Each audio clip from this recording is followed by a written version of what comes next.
और ये विनम्रता कैसे आएगी? कैसे आएगी विनम्रता? विनम्रता एक लक्षण है। ये जब ही आएगी जब अपने आप को आप बहुत तुच्छ समझोगे। क्या समझोगे? तुच्छ। जितना अपने आप को तुच्छ समझोगे उतनी विनम्रता की भावना बढ़ती चली जाएगी। जितना अपने आप को श्रेष्ठ समझोगे उतना ये गोला जो है हार्ड होगा, ये रस पकड़ेगा ही। ये उस तरीके का है कि लोहे का गोला चाशनी में डाल दिया, कितना मीठा होगा? बोलता मीठा क्या होगा, खुद के दांत तोड़ देगा।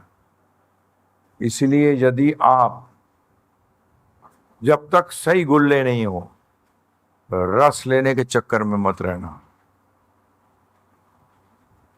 रसगुल्ले का असली मजा किसमें है? गुल्ले में।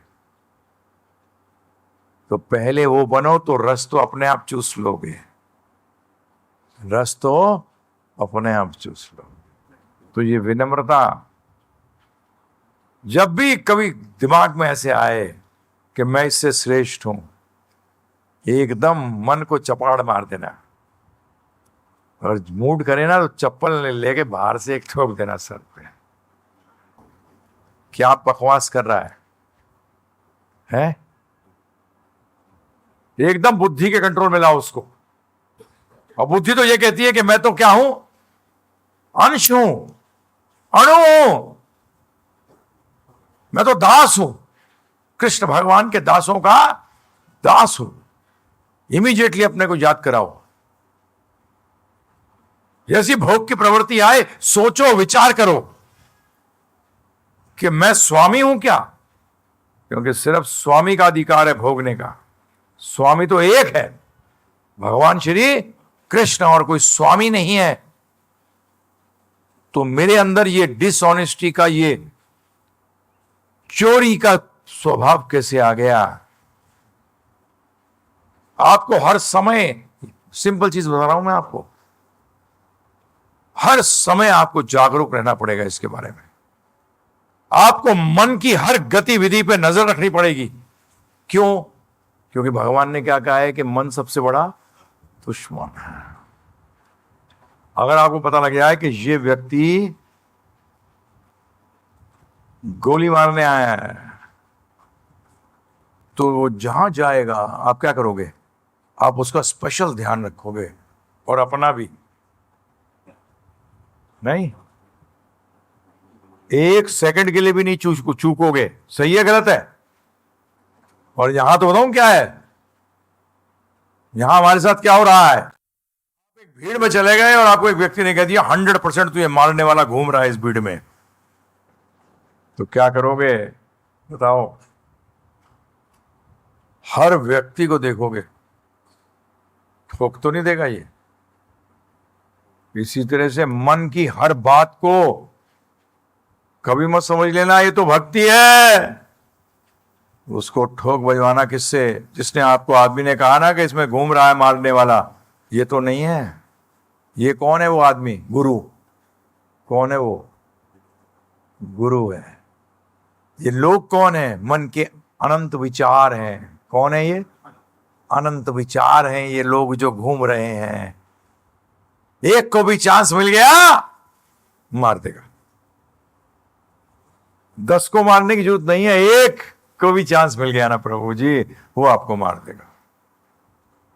सिर्फ कौन बचा सकता है हमें? हमें प्रभुपाद जी जैसे गुरु बचा सकते हैं, और कोई नहीं बचा सकता। और वो कैसे बचाएंगे? कैसे बचाएंगे? उनका कवच बताऊं क्या? उन्होंने जो कवच हमें देते हैं उसको कहते हैं वाणी कवच। क्या कहते हैं? वाणी कवच। उनका आज्ञा का कवच जो है वो पहन के रखो हर समय, तब बचोगे। एंट्री वैकुंठ में, ब्रज की तो छोड़िए, वैकुंठ की एंट्री ही क्या है? विनम्रता। क्या है? विनम्रता। जब भी हमारे सारे आचार्यों ने, सबने एक स्वर में कहा है, जो भगवान चैतन्य महाप्रभु की क्या है, शिशाष्टक जो है उसमें क्या कहा गया है कि कौन से को गले में लटका के रखो हर टाइम। तृणादपि सुनी चेना तरोर अपि सहे सुना अमानी ना मान देना कीर्तनिया सदा हरि।